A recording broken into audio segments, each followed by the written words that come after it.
The Nets are the odds-on favorites to come out of the East, but will they actually do it? I'm Madelyn Burke for the Game Day here with Marcus Mosher. And Marcus, is Brooklyn the team to beat in the East, or is there another team that you got your eye on?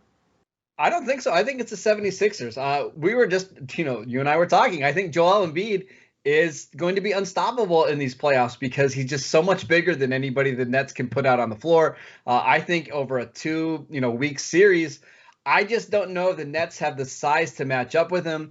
I think Doc Rivers is going to have this team believing that they're the underdogs in the Eastern Conference.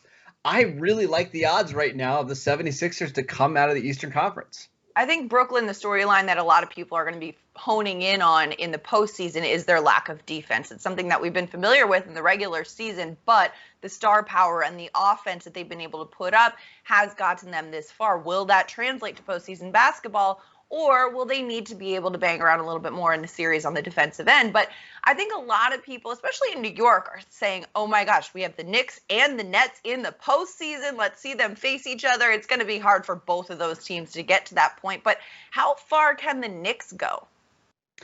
Ooh, that's a really good question. I think they can beat the Atlanta Hawks. And actually, I'm predicting that they will do that. But after that, I think that's probably where it's going to end. They just don't have enough scoring options outside of Julius Randle. The starting lineup lacks, experience in the playoffs. I think they can win a playoff series, but not much more than that.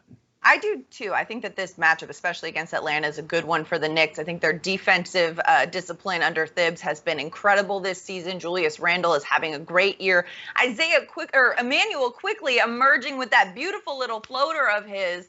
I think this team has been a great story, but I don't see them going as far as some people do. I do see them kind of building for the future and showing what they have to offer to potential free agents to come join this team and build from there.